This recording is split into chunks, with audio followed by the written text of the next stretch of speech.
E hoje faremos um onigiri gourmet. E para a nossa receita, começar com mais ou menos 60 gramas a 70 gramas de arroz japonês cozido. E aqui utilizarei o furikake. Esse daqui é picante, vocês podem utilizar qualquer sabor que vocês quiserem. Tem vários e vários tipos de furikake e sabores. E você encontra em lojas orientais. E aqui fica a gosto a quantidade. Só misturar bem. Aqui faremos 2 unidades de onigiri. Sim, já está bom. E para nosso omelete, um ovo, 1 colher de sopa de água, meia colher de chá de dashi de peixe, que é um tempero de peixe bonito em pó. E agora misturar tudo muito bem. Nesse ponto já está bom. E agora um ponto importante, vamos peneirar. Deixar o ovo bem liso.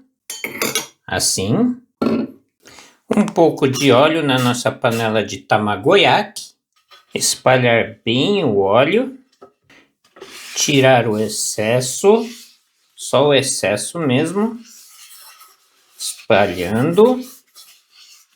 E agora fogo bem baixo. Colocar o nosso ovo. E agora tampar com papel alumínio. E não se esqueçam, fogo bem baixo. Quando chegar nesse ponto aqui, ele não está mais cru. É só desligar. Cortar bem no meio, com cuidado. E agora com a espátula é só separar. E com cuidado retirar um pedaço de plástico filme. E agora essa parte que ficou para cima na hora de fritar, para baixo. Vamos virar. Tem que ficar assim. O arroz é só dividir em 2 partes, bem no meio aqui.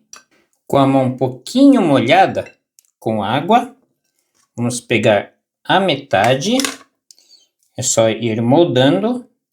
Assim, colocar bem aqui no meio, fechou de um lado, agora do outro, e embrulhar. É só desembrulhar, fazer um corte aqui no meio e outro aqui. Um pedaço de nori, essa parte que brilha para cima, colocar aqui. Agora é só abrir um pouco aqui. Cream cheese, a gosto. Benishogá, que é o gengibre em conserva. Um pouco de molho tarê, semente de gergelim. E está pronto o nosso onigiri gourmet. E se você gosta de receitas diferentes, deixe nos comentários.